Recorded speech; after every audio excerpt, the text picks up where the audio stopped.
Hello good morning students. આજે આપણે હવે ટેક્સેશનમાં નેક્સ્ટ ચેપ્ટર સ્ટાર્ટ કરવાના છે, ઇન્કમ ફ્રોમ હાઉસ પ્રોપર્ટી. ટેક્સેશનના બે પાર્ટ છે, એક અકાઉન્ટ્સ ડિપાર્ટમેન્ટ અને એક taxation. અકાઉન્ટ્સમાં there is only one chapter, valuation of share, and we have completed first of all that chapter. Okay, અકાઉન્ટ્સમાં only એક જ ચેપ્ટર છે, valuation of share A complete થઈ ગયું.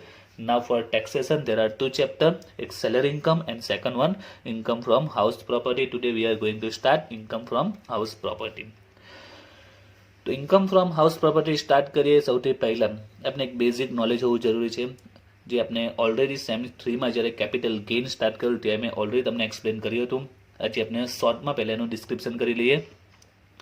First of all income from house property in income tax act 1961 જે SSC હોય છે, એટલે જે ટેક્સ પેયર હોય છે, જે વ્યક્તિ હોય છે, એની ઇન્કમને 5 હેડિંગ્સમાં ડિવાઈડ કરેલી છે. એટલે વ્યક્તિને જે પણ ઇન્કમ મળે એમને આ 5 સોર્સિસમાં એ લોકો ડિવાઈડ કરે છે, અને એ સોર્સિસના જે હેડિંગના જે રૂલ્સ હશે એ પ્રકારે એને ટેક્સ પે કરવાનો આવશે, ટેક્સેબલ ઇન્કમ ફાઇન કરવાની આવે છે.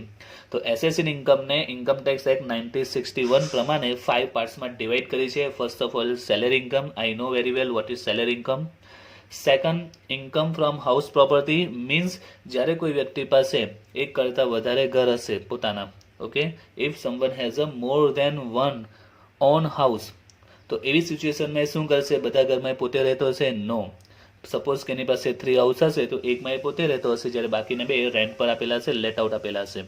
ક્લિયર? તો એમાંથી જે ઇન્કમ આવે છે it's called income from house property.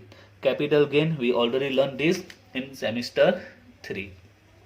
Okay, then income from business or profession. એટલે આપણો કોઈ બિઝનેસ ચાલતો હોય કે પ્રોફેશન હોય, એમાં જે ઇન્કમ મળે તે 4th હેડિંગમાં જશે.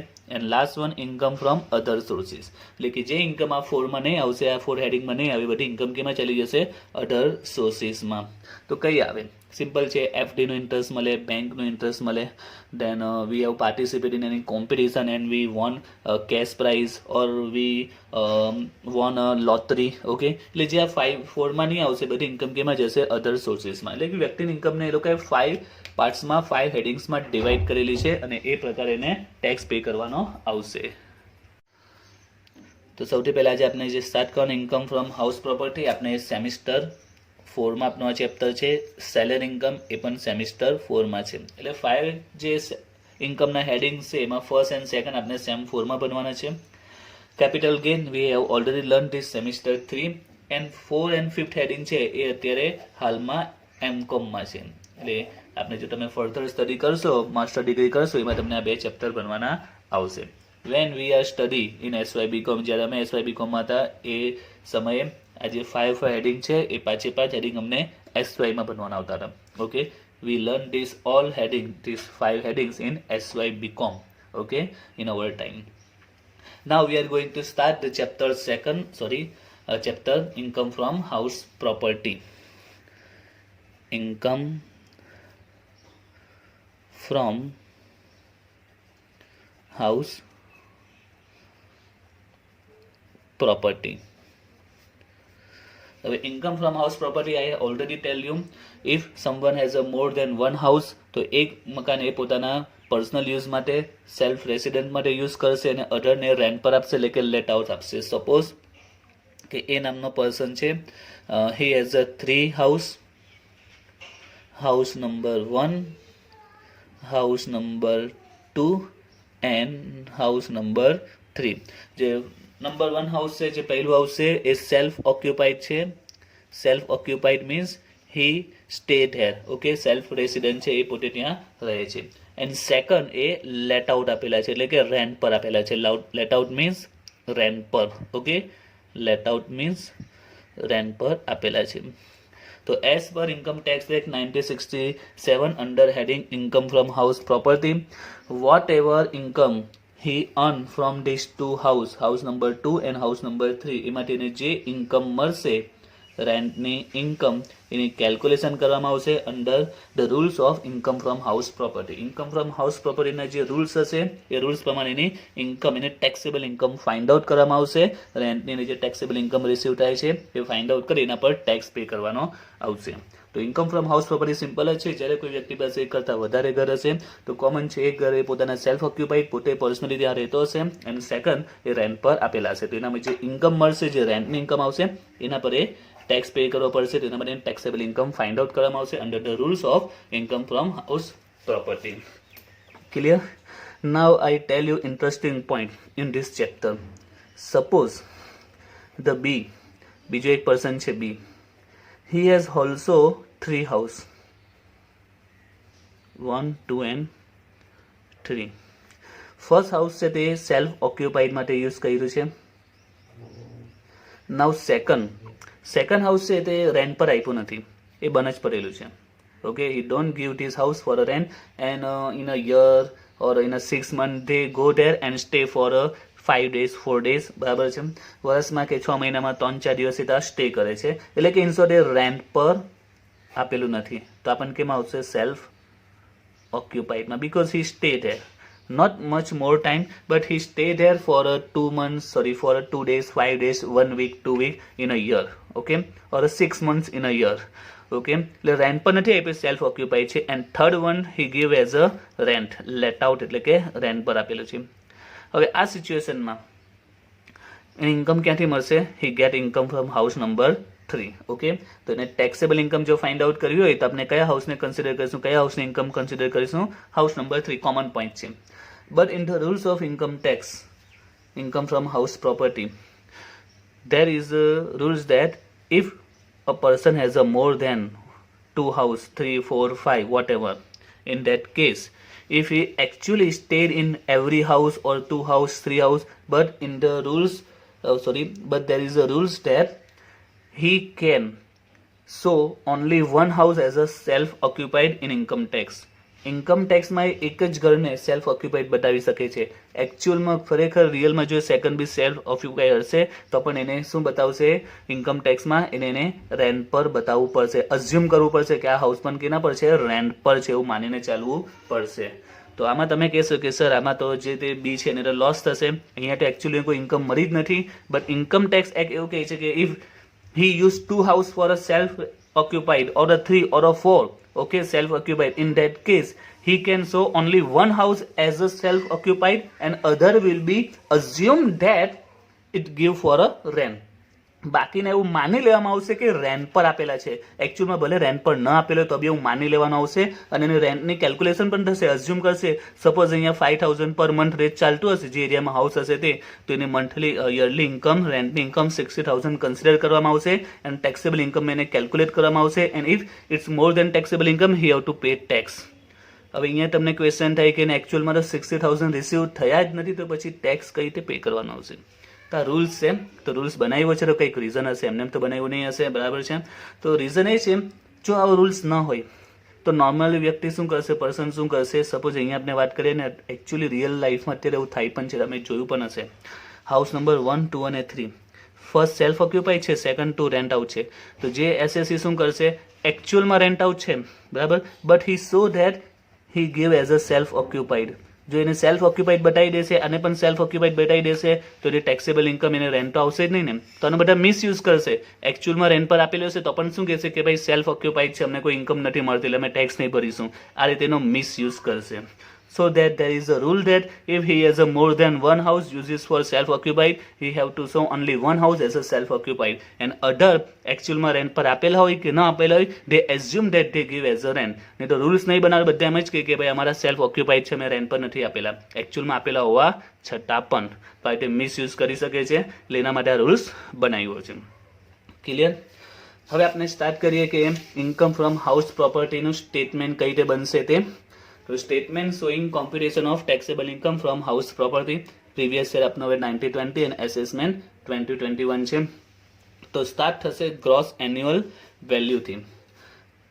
ગ્રોસ એન્યુઅલ વેલ્યુ, હવે જે પણ સ્ટેપ છે અહીં આપણે 1 by 1 દરેકે દરેક સ્ટેપ આપણે ડિટેલમાં સમજીશું. અત્યારે આપણે ફક્ત શોર્ટમાં એનું ફોર્મેટ સમજવાના છે. ઓકે, આ જેટલા બી પોઈન્ટ છે આપણે 1 by 1 ડિટેલમાં આપણે એક્સપ્લેન તમને કરીશ. But right now we just briefly explain this point, understand this point. Gross annual value simple ભાષામાં કહીએ તો જે રેન્ટની ઇન્કમ આવે તે. For a year if he give this house for a rent 10,000 પર month, so he get total 120 rent. Okay, એટલે અહીંયા જે અમાઉન્ટ આવશે તે 120. આ સિમ્પલ છે. હવે આમાં એકચ્યુઅલી રૂલ્સ આવશે, બટ સિમ્પલ ભાષામાં કહીએ તો gross annual value means income of rent. Yearly જે ઇન્કમ મળે છે રેન્ટની, તે આપણે અત્યારે આપણે સપોઝ કરી શકીએ. ઓકે, એકચ્યુઅલમાં વ્યક્તિને જે મળે છે તે યરલી જે ઇન્કમ મળે છે તે gross annual value. Less local tax. Local tax we know very well that if we house we have to pay taxes. બરાબર છે. એસએમસીમાં આપણે દર વર્ષે ટેક્સીસ આવે છે. અસેટનો જે ટેક્સ આવે છે, આપણે જે મિલકત યુઝ કરીને જે ટેક્સ આવે છે તે સપોઝ ટેક્સ 10,000 છે. સો નેટ એન્યુઅલ વેલ્યુ કેટલી આવશે? 110. Less specific deduction. First standard deduction 30%. Income ટેક્સમાં દરેકે દરેક પર્સનને 30% ડિડક્શન મળે છે. પછી કોઈ પણ પર્સન હશે જેની નેટ એન્યુઅલ વેલ્યુ હશે ને એને 30% લેસ મળશે. જે પણ એની નેટ એન્યુઅલ વેલ્યુ આવશે એને કેટલા 30% લેસ મળશે. તો આપણે 110 ના 30% કરીશું, વી ગોટ 33,000. આ ફિક્સ છે. દરેકે દરેકને 30% લેસ મળે છે. Second, interest on loan. તમે સાંભળ્યું હશે ઘણા પર્સન આવું કરે છે. શું કરે? સપોઝ એની પાસે 10 લાખ રૂપીસ છે. Okay, he has a 10 lakh rupees and he so a house worth rupees 30 lakh. 30 lakh મેં એને ઘર જોયું and he has a 10 lakh. તો એ શું કરશે? 20 લાખની લોન લેશે અને શું વિચારશે કે 20 લાખની લોન લઈ લો, 10 લાખ મારી પાસે છે, એટલે 30 લાખમાં હાઉસ પરચેસ કરી દઉં અને પછી એને રેન્ટ પર આપી દઉં અને રેન્ટની જે ઇન્કમ આવશે એમાંથી હું લોનનો ઇન્સ્ટોલમેન્ટ પે કરીશ. ક્લિયર? તો આવું ઘણા પર્સન કરતા હોય છે. હાઉસ પરચેસ કરે છે લોન લઈને અને પછી લોનનો ઇન્સ્ટોલમેન્ટ એ રેન્ટમાંથી પે કરે છે. તો આ રીતે જો આપણે જે હાઉસની કેલ્ક્યુલેશન કરીએ છીએ અને રેન્ટની જે ઇન્કમની કેલ્ક્યુલેશન કરીએ છીએ અને જેના માટે લોન લીધી હોય તો એ ઇન્ટરેસ્ટ ઓન લોન આપણે અહીંયા ડિડક્ટ કરીશું. ઓકે, એન્ડ બે રીતનું ઇન્ટરેસ્ટ આવશે, કરંટ યરનું અને બીજું capitalise interest during construction. I have already told you that we learn this all point one by one in detail. Okay, right now આપણે ફક્ત શોર્ટ ફોર્મમાં આપણે સમજીએ છીએ. તો સપોઝ કે ઇન્ટરેસ્ટ છે 7,000 એન્ડ કેપિટલાઇઝ ઇન્ટરેસ્ટ સપોઝ કરીએ 10,000. તો આપણે taxable income from house property કેટલી આવશે? તો 110 માંથી આપણે 40 ને 50 માઇનસ કરીશું, we get 60,000 taxable income from house property. Clear? તો સિમ્પલ ફોર્મેટ છે. આપણે વન બાય વન દરેકે દરેક પોઈન્ટને ડિટેલમાં એક્સપ્લેન હું કરીશ, તમને સમજાવીશ. રાઈટ? તો સિમ્પલ ફોર્મેટ છે. ગ્રોસ એન્યુઅલ વેલ્યુ એમાંથી લોકલ ટેક્સ માઇનસ થશે, જે આવશે તે net annual value. Less specific ડિડક્શનમાં શું આવશે? Standard deduction 30%. Interest on loan એમાં કરંટ યરનું and capitalise interest 1/5 during construction. શું છે આપણે ડિટેલમાં વન બાય વન પછી સમજીશું. જે આવશે તે કહેવાશે taxable income from house property. Now I have already told 2 or 3 times that we will learn every topic one by one. Today we are going to start the gross annual value calculation. તો સૌથી પહેલા જે આપણે સમજીશું કે gross annual વેલ્યુની calculation કઈ રીતે થાય. બરાબર છે? એ આપણે કન્સેપ્ટ ક્લિયર થશે વન બાય વન. એકચ્યુઅલી આમાં તમારે બે જ કેલ્ક્યુલેશન મેન સમજવાની છે. First one is gross annual value and second is loan. જો આ બેની કેલ્ક્યુલેશન તમારો કન્સેપ્ટ ક્લિયર થઈ ગયો, it means your chapter is over. તમારો ચેપ્ટર ફિનિશ. ચેપ્ટર એમ ફિનિશ મીન્સ 80 to 90% તમારું ચેપ્ટર થઈ ગયું એમ સમજી લો. ખાલી 20% 10% જે ટ્વિસ્ટ પોઈન્ટ છે એ સમજવાના બાકી રહેશે. Gross annual value and calculation of loan, આ બે કેલ્ક્યુલેશન મેન તમારે સમજવાની છે, એનો કન્સેપ્ટ ક્લિયર કરવાનો છે. Right? So now we are going to start calculation of gross annual value. તો આપણે એની કેલ્ક્યુલેશન સ્ટાર્ટ કરીએ. Gross annual value, calculation of gross annual value. તો એની કેલ્ક્યુલેશન 4 સ્ટેપમાં કમ્પ્લીટ થશે. There are 4 steps for the calculation of gross annual value. How many? There are 4 steps. We have to remember these 4 steps.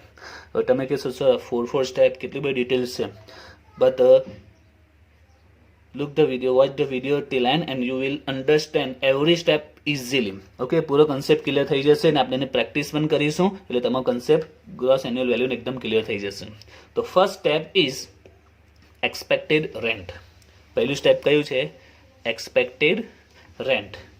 તો એ સ્ટેપનું નામ છે expected rent. હવે એની calculation કઈ રીતે થશે? તો there are 3 value given. First annual value as per municipal records, fair rent and standard rent. આ ત્રણેય વેલ્યુ ક્વેશ્ચનમાં આપેલી હશે. હવે ત્રણેય વેલ્યુ શું છે એ શોર્ટમાં સમજીએ.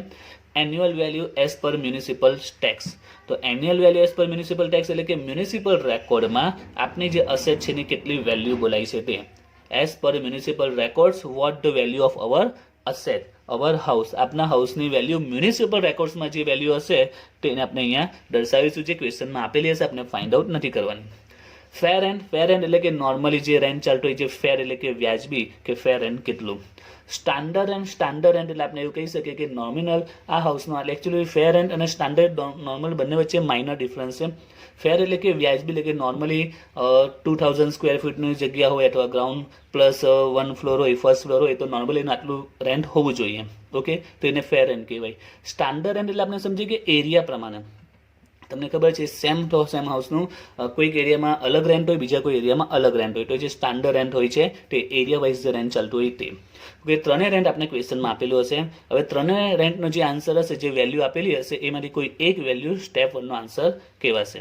એ, બી અને સી, એ, બી અને સી ત્રણેયની જે વેલ્યુ હશે, એમાંથી કોઈ એક વેલ્યુ સ્ટેપ 1 નો આન્સર કહેવાશે. હવે કઈ રીતે ફાઇન્ડ આઉટ કરવાનો રૂલ છે, higher value of A or B but not exceed to C. હવે આમાં ઘણા સ્ટુડન્ટ કન્ફ્યુઝન થઈ જાય કે આ કઈ રીતે આનું મિનિંગ શું થાય. Higher value of A or B but not exceed to C, પરંતુ સીથી વધારે નહીં, તો કઈ રીતે ફાઇન્ડ આઉટ થાય. તો એને કારણ કે આ ટેક્સેશનની લેંગ્વેજ છે, અને ટેક્સેશનની લેંગ્વેજ થોડી સમજવી હાર્ડ છે. In semester 5 you will learn mercantile law, ત્યાં તમને ખ્યાલ આવશે કે લોની ભાષા સમજવી ખૂબ જ અઘરી છે. તો એને મેં ડિટેલમાં એક્સપ્લેન કર્યું છે અહીંયા એકદમ ઇઝી લેંગ્વેજમાં. તમારે આ યાદ રાખવાનું છે એટલે ખ્યાલ આવી જશે. તો શું છે તે rules? First, select higher value from A and B, then compare this value with C. A અને બી માંથી પહેલા હાયર વેલ્યુ સિલેક્ટ કરો, પછી એને સી સાથે કમ્પેર કરો, and select lowest value as a final answer of step 1. અને એમાંથી જે લોએસ્ટ વેલ્યુ હશે તે સ્ટેપ 1 નો ફાઇનલ આન્સર કહેવાશે. હવે આમાં બી ઘણાને ખબર નહીં પડી હશે. Okay, so now we will learn this point with an example. Okay, આપણે ઉદાહરણથી આ પોઈન્ટને સમજીએ. સપોઝ આપણે એક વેલ્યુ લઈ લઈએ, annual value as per municipal record. Suppose it's value 50,000. Fair rent આ બધું યરલી જશે. ઓકે, દરેક વેલ્યુ કેવી હશે?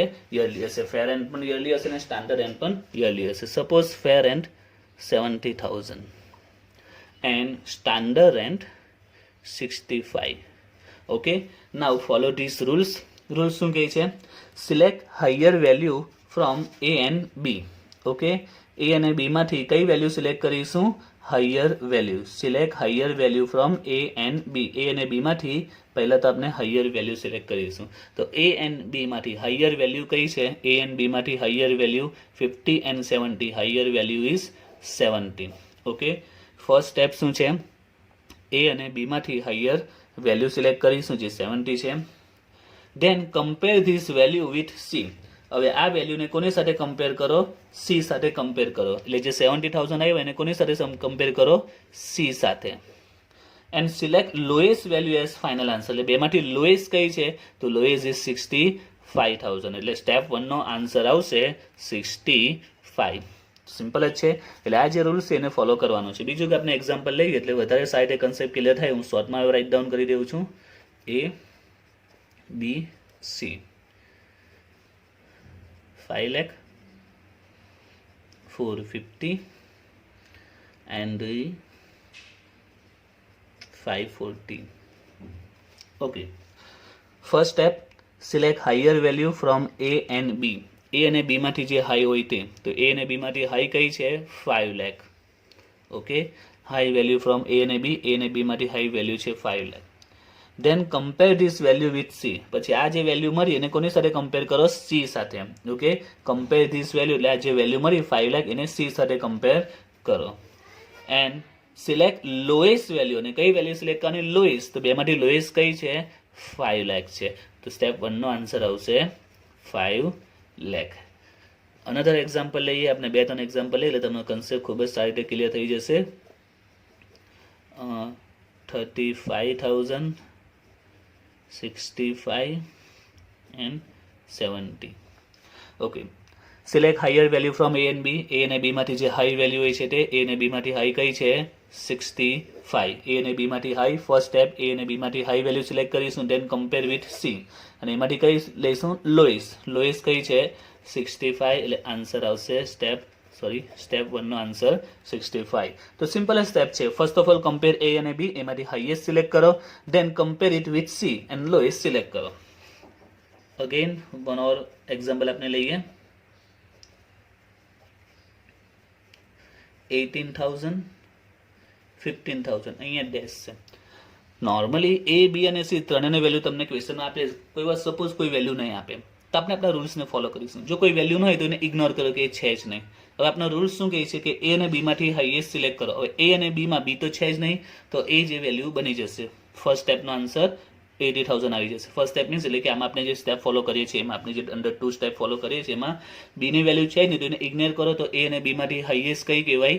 18,000. પછી એને આપણે સી સાથે કમ્પેર કરીશું તો બેમાંથી કઈ લેવાની? જે લોએસ્ટ હોય તે. લોએસ્ટ કઈ છે? 15,000. આન્સર 15,000. એટલે જો કોઈ વેલ્યુ ના આપેલું હોય તો પણ આપણે એ જ રૂલ્સ રહેશે. અગેન વન લાસ્ટ એક્ઝામ્પલ, 80,000, 65 અને અહીંયા ડેશ આપેલું છે.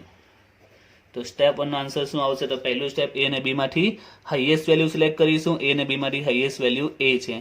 Then we will compare with C, but C ની વેલ્યુ છે જ નહીં એટલે કે સ્ટેપ કેન્સલ. સી ની વેલ્યુ છે એટલે સી સાથે કમ્પેર નહીં થઈ શકે. એવું નહીં વિચાર કે સી ની વેલ્યુ નથી એટલે 0 અને lowest value. Don't think like that. બંનેમાંથી જે લોએસ્ટ હોય તે સિલેક્ટ કરવાનું, બટ અહીંયા કોઈ વેલ્યુ છે જ નહીં એટલે ડાયરેક્ટ આન્સર આવી જશે 80,000. ક્લિયર? સ્ટેપ 1. તો સ્ટેપ 1 સિમ્પલ જ છે, બસ તમારે સિમ્પલી રૂલ્સ યાદ રાખવાના છે. નાઉ સ્ટેપ 2. સ્ટેપ 2 માં આન્સર આવશે એકચ્યુઅલ રેન્ટ રિસીવ ઓર રિસીવેબલ. એટલે કે અહીંયા આપણે જે એકચ્યુઅલમાં રેન્ટ રિસીવ થાય છે એને કન્સિડર કરીશું. એકચ્યુઅલમાં જે રેન્ટ આપણને રિસીવ થાય છે તે. ઓકે, એકચ્યુઅલમાં આપણે રેન્ટ પર આપીએ તો આપણે કેટલી અમાઉન્ટ મળે છે for the rent. Annual rent suppose કે 5,000 રેન્ટ છે. મંથલી રેન્ટ કેટલું છે? 5,000. એટલે આપણે યરલી કેટલી અમાઉન્ટ રિસીવ થશે? 60,000. રાઈટ? મંથલી અમાઉન્ટ 5,000 છે, યરલી વી વિલ રિસીવ 60,000. હવે એમાંથી બે વસ્તુ લેસ થઈ શકે. ફર્સ્ટ, અનરિયલાઇઝ રેન્ટ ઓર ઇરરિકવરેબલ. એટલે કે સપોઝ કે 12 મંથ્સ ત્યાં સ્ટે કર્યું છે, પૂરેપૂરા 12 મહિના રહે છે, but he don't give a rent of 1 month. એક મહિનાનો જો રેન્ટ એને આપ્યું નથી, that is called unrealise rent. Still he didn't give that rent and we are try to receive but we still can't receive that rent. આપણે try કર્યું છે receive કરવાનું અને વારંવાર કીધું છે please pay the rent, but still they didn't pay the rent. Okay, જે tenant છે હજી સુધી આપણે રેન્ટ પે કર્યું નથી. સપોઝ કે એક મહિનાનું રેન્ટ બાકી રાખ્યું છે તો મંથલી 5,000 છે તો 5,000 એ અનરિયલાઇઝ રેન્ટ કહેવાશે. Less expense incurred by owner. Suppose ઘણા સિટીમાં એવું હોય છે કે જે લાઇટનો એક્સપેન્સીસ હોય છે, ઇલેક્ટ્રિસિટી એટલે કે તેના ગાર્ડનર, વોટર એક્સપેન્સ, ઘણા એક્સપેન્સીસ ઓનર પે કરે છે. સપોઝ એ ઇલેક્ટ્રિસિટી અને વોટર એક્સપેન્સ યરલી 10,000 પે કર્યો છે તો એકચ્યુઅલ એને કેટલું રેન્ટ રિસીવ થયું? જો એકચ્યુઅલમાં 60,000 રિસીવ થયું, 5,000 તો રિસીવ નહીં થઈ શક્યું અને 10,000 એક્સપેન્સ પે કર્યો એટલે એકચ્યુઅલમાં એને કેટલી રેન્ટની અમાઉન્ટ રિસીવ થઈ? 45,000. એટલે પ્રેક્ટિકલી જો એકચ્યુઅલમાં જે અમાઉન્ટ રિસીવ થઈ છે તે, તો જે યરલી એન્યુઅલ વેલ્યુ આવે રેન્ટની એમાંથી કઈ અમાઉન્ટ ડિડક્ટ કરીશું? અનરિયલાઇઝ એટલે કે જે રિકવર ન થયું હોય તે.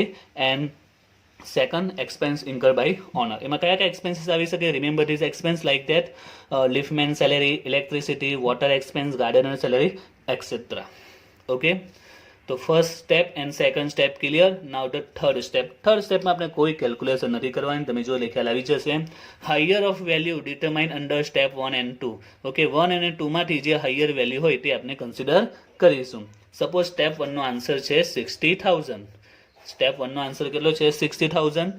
એન્ડ સ્ટેપ 2 નો આન્સર છે 45. સ્ટેપ 1 નો આન્સર છે 60,000 and step 2 નો answer 45. Here 60, here 40. We select higher value of A and B.